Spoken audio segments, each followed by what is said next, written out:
जय हिंद। मैं धर्मेंद्र कुमार। पादपों में लैंगिक जनन चैप्टर अपन डिस्कस कर रहे थे और उसका जो पहला पार्ट था उमंग वाला, या जिसे अपन कहे नर जननांग, वो अपन ने कंप्लीट कर लिया है लास्ट सेशन में। और आज के सेशन में अपन स्टार्ट करेंगे मादा वाला जो पार्ट है वो, जिसे अपन कहते हैं जायक। ठीक है, मादा जननांग एक प्रॉपर शब्द अपन यूज में लेंगे जिसे अपन कहते हैं जायक। तो जायक स्टार्ट अपन करेंगे स्त्री केसर, जिसे अपन कह रहे हैं सिंपल सा। ठीक है, किस प्रकार से आगे चलकर इसमें भी बीजाणु बनते हैं, गुरु बीजाणु जनन जिसे अपन कहेंगे, या दीर्घ जिसे अपन कहेंगे, या मेगा स्पोरोजेनेसिस अपन कहेंगे, वो यहां पर अपन डिस्कस करेंगे। स्ट्रक्चर भी अपन डिस्कस करेंगे, लेकिन छोटे छोटे पोर्शन में। ठीक है, तो आज के सेशन में अपन डिस्कस करने वाले हैं स्त्री केसर, या जिसे अपन कहते हैं पिस्टल। स्त्री केसर जो शब्द यहां पर यूज में लिया गया है उसकी अपन ने थोड़ी सी चर्चा कर रखी है पहले से, 11th क्लास में भी की थी। और इस चैप्टर के स्टार्टिंग में जो पुष्प की संरचना अपन ने देखी थी, ठीक है, उसमें भी थोड़ा सा मैंने आपको बताया था कि क्या होता है और क्या नहीं होता है।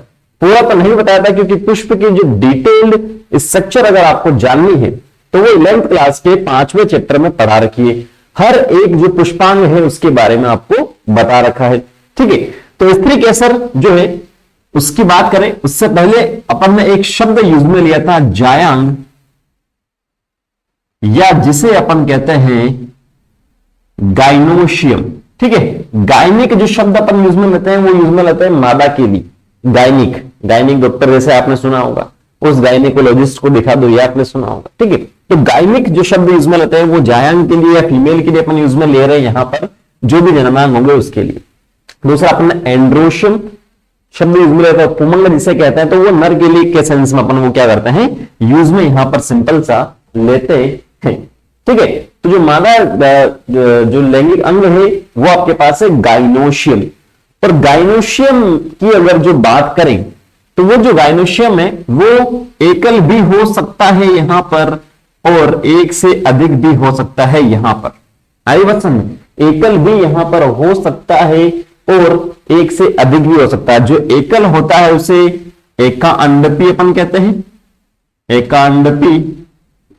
ठीक है, एकांडपी से अपन कह सकते हैं। और जो एक से ज्यादा जहां पर होते हैं स्त्री केसर या पिस्टल, ठीक है, वो आपके पास हो जाता है बहुअंडपी।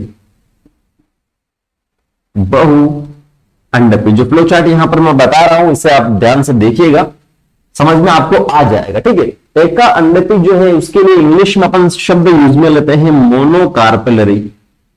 मोनोकार्पेलरी।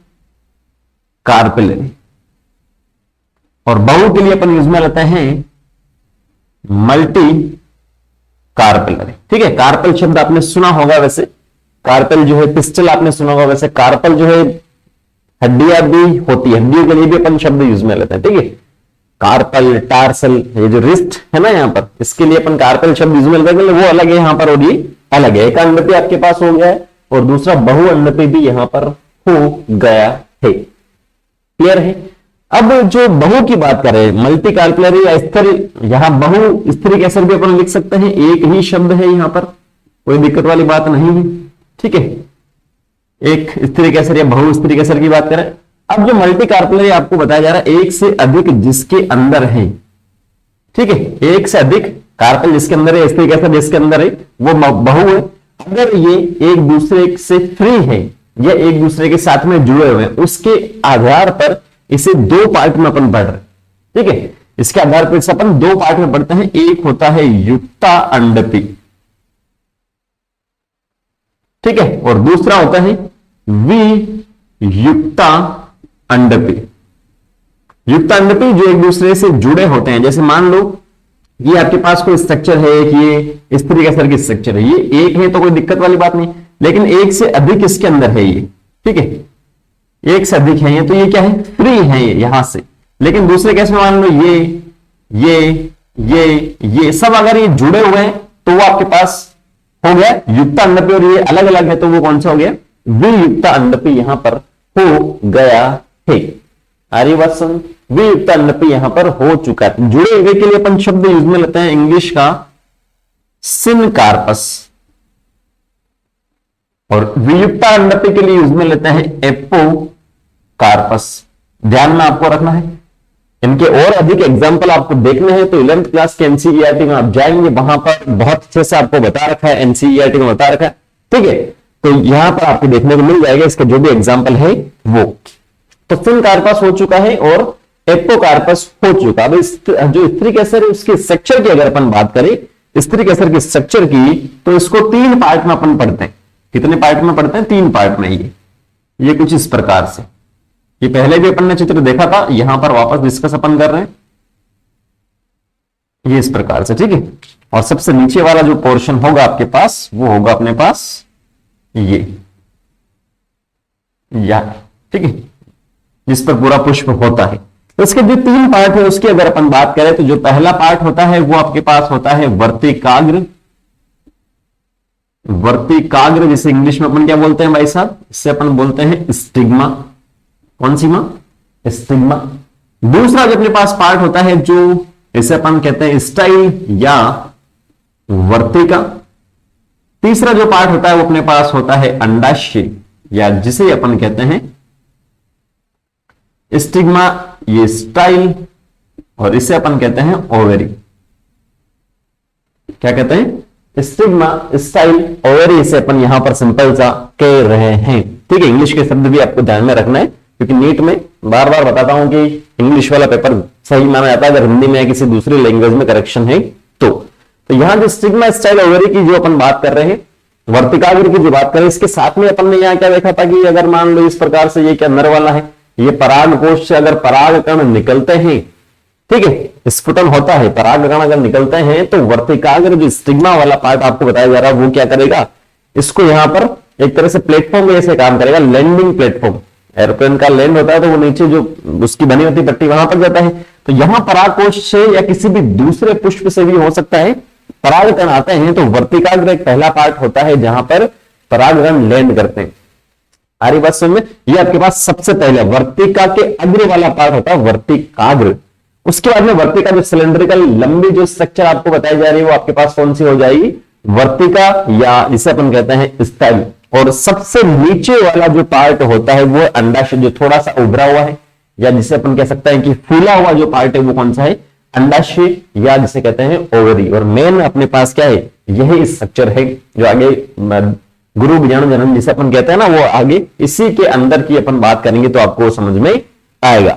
तो कितने पार्ट होते हैं? वर्तिकाग्र, वर्तिका और अंडाशय। अपने पास टोटल कितने पार्ट होते हैं? 3 पार्ट यहां पर होते हैं। आ रही बात समझ में? 3 पार्ट यहां पर होते हैं। तो अब ये जो अंडाशय आपको बताया जा रहा है, ये जो अंडाशय आपको बताया जा रहा है, इसके अंदर क्या होती है? जगह होती है, खाली जगह होती है। इसके लिए अपन शब्द यूज में लेते हैं, अलग कलर से मैं बता देता हूं। इसके लिए अपन शब्द यूज में लेते हैं, जैसे यहां जो पूरा स्पेस बताया जा रहा है, इससे नीचे नीचे वाला जो है, इसमें जो आपको जगह बताई जा रही है वो आपके पास होती है ओवेरियन केविटी। ठीक है, ओवेरियन केविटी जिसे अपन कहते हैं हिंदी में गर्भाशय गुहा, अंडाशय या गर्भाशय गुहा जिसे अपन कह रहे हैं। और दूसरा शब्द इसके लिए यूज में लेते हैं इंग्लिश में लोक्यूल, जिसे हिंदी में अपन कहते हैं कोष्ठक। कोष्ठक क्या करता है हिंदी में? हिंदी लैंग्वेज में कोष्ठक क्या करता है? बीच में कुछ भी अपन लिखते हैं तो वो कोष्ठक में काम में आता है, मतलब एक तरह से जगह है वो आपके पास। तो सेम वैसे ही अगर अपन बात करें अंडाशय में आपके पास क्या होती है? जो जगह होती है उसके लिए अपन शब्द यूज में लेते हैं ओवेरियन केविटी, या जिसे अपन कह रहे हैं कोष्ठक या लोक्यूल, जिसे अपन कह रहे हैं गर्भाशय गुहा, इसे अपन कह रहे हैं। आरी बात समझ? अब इसका डायग्राम अगर मैं यहां पर बनाऊं, जैसे मान लो आपके पास क्या है? ओवेरी है इस प्रकार से, ये इस प्रकार से क्या है? ओवेरी है। ठीक है, नीचे पुष्प से ये जुड़ा हुआ होता है, जो बाकी सारे पार्ट है वो क्या है? पुष्प से आपके पास जुड़े हुए होते हैं सिंपल से, जिसे अपन थैलेमस कहते हैं। ये आपको पहले भी मैंने बताया था कि ये नीचे वाला जो पार्ट है इसे अपन क्या कहते हैं? थैलेमस कहते हैं, जिससे पुष्प के जो दूसरे पार्ट है, चाहे तो सहायक हो सकते हैं चाहे जननांग हो सकते हैं, उससे जुड़े रहते हैं, वो है अपने पास थैलेमस। जो पुष्प का जो बेस है वो आपके पास है थैलेमस। ठीक है, थैलेमस नीचे यहां कहीं हो चुका है, जैसे मान लो ये इस प्रकार से। ठीक है, ये पूरा थैलेमस है। अब उसके ऊपर जो आपके पास क्या है? ये ओवेरी हो गई, और इसके बीच में जो कैविटी है वो आपके पास गर्भाशय गुहा हो चुकी है। लोक्यूल आपके पास सिंपल सी हो चुकी है। अब ये जो लोक्यूल है, ठीक है, या जो गर्भाशय गुहा जिसे अपन कह रहे हैं, इसके अंदर आपके पास होता है प्लेसेंटा। क्या होता है? प्लेसेंटा, जिसे अपन कहते हैं अपरा। ये आपने मानव जो प्रजनन पढ़ते हैं उसके अंदर भी आपने ये सुना होगा, अपरा जो शब्द है, प्लेसेंटा जो शब्द है वो। ठीक है, ये हो गया अपने पास थैलेमस और ये अपने पास हो गई ओवेरी। लिखा है हिंदी में, कोई दिक्कत वाली बात नहीं। और ये अपने पास है ओवेरियन केविटी। अब इसको समझिएगा, इसको समझेंगे तभी काम बनेगा, नहीं तो नहीं बनेगा। अब ये जो अंडाशय है, जो ओवरी आपको बताई जा रही है, इसके अंदर होते हैं अपने पास प्लेसेंटा। ठीक है, प्लेसेंटा, जैसे मान लो ये मेरे पास क्या है, प्लेसेंटा है, जिसे अपन कहते हैं अपरा। ठीक है, ये हो चुका है प्लेसेंटा या जिसे अपन कहते हैं अपरा। आप जब मानव लैंगिक जनन पढ़ते हैं, वैसे मानव तो लैंगिक जनन होता है, जब मानव प्रजनन अपन पढ़ते हैं तो वहां पर प्लेसेंटा का रोल क्या है, जो मादा है या जो माता है उसको बच्चे से जोड़ने का काम करता है प्लेसेंटा। ठीक है, उसके फंक्शन भी आपको पता है। तो यहां पर भी ये प्लेसेंटा है, अलग अलग प्रकार का हो सकता है, वो आपने 11th क्लास की एनसीईआरटी में पढ़ा है, प्लेसेंटेशन नाम के टॉपिक। ठीक है, वहां आपको 5 प्रकार के प्लेसेंटेशन देखने को मिलता है। जैसे मान लो ये आपके पास क्या है, इस प्रकार से जो मटर के अंदर जो दाने होते हैं वो अलग आपके पास है, टमाटर में आपके पास होते हैं। ठीक है, अलग अलग 5 प्रकार पढ़े, सीमांत, अक्षीय वगैरह या जो भी है, वो 5 प्रकार आपने वहां पर पढ़ रखे हैं, तो वहां पर आपको देखने को वो मिल सकता है, कोई दिक्कत वाली बात नहीं है। ठीक है, यहां जो अपरा की बात कर रहे हो ये क्या करेगा, आपके पास कनेक्टिव है, एक तरह से जोड़ने का ये काम कर रहा है। अभी चित्र में मैं आपको बताऊंगा कि सिनकार्पस, एपोकार्पस के जो चित्र एग्जांपल है वो देखेंगे, और जो अपरा वगैरह वो यहां पर अपन थोड़ा सा डिस्कस कर लेंगे। ठीक है, तो जो प्लेसेंटा है वो ओवेरियन जो कैविटी उसके अंदर आपके पास होता है, और ये जो प्लेसेंटा, जैसे मैंने बताया कि जोड़ने, कनेक्टिव के जैसे ये काम करता है, जोड़ने का ये काम करता है। तो किसको यहां पर जोड़ेगा, जोड़ने का यहां पर ये क्या कर रहा है, काम यहां पर कर रहा है, तो ये किसको यहां पर जोड़ेगा। तो प्लेसेंटा जो आपके पास है वो आपके पास बहुत जो इंपॉर्टेंट स्ट्रक्चर है, ठीक है, इंपॉर्टेंट स्ट्रक्चर है, जिसे अपन कहते हैं बीजांड। क्या कहते हैं, बीजांड, उसको यहां से जोड़ता है। जैसे यहां मैं बोल दूं ये प्लेसेंटा है, ये, या यहां लिख दूं मैं ये प्लेसेंटा है, ये प्लेसेंटा, ये है प्लेसेंटेशन जो भी आपके पास होता है अलग अलग तरह से। तो ये आपके पास ओवेरी के अंदर जो होता है ओव्यूल, जिसे अपन क्या कहते हैं बीजांड, उससे जोड़ने का ये क्या करता है, काम आपके पास करता है। कौन, प्लेसेंटा। तो यहां पर ये अपरा हो चुका, यहां पर ये अपरा हो चुका, यहां अगर कुछ है जैसे मान लो ये आपके पास अपरा हो चुका, सिंपल सा। ठीक है, तो ये केवल मैंने एक आइडिया आपको मैं दे रहा हूं, जो इससे क्या कर रहा है, जोड़ के यहां पर रख रहा है। ठीक है, आगे और आप चलोगे तो क्लियर होता चलेगा कि ये आपके पास जो ओवरी है, जो अंडाशय है, उससे आपके पास क्या बनता है, फल बनता है। बीजांड जो आपके पास, उससे बीज बनता है। तो उसके आधार पर ये सब कुछ आप सोचोगे यार पहले क्या अपन ने पढ़ा था। ठीक है, जब अपन बाद में डिटेल से देखते चलेंगे ना, तो ये आपको लगेगा बिल्कुल अच्छा ये तो ऐसा ही था। ठीक है, अभी आपको हो सकता है थोड़ा कंफ्यूजन हो, लेकिन कंफ्यूज आपको नहीं होना है।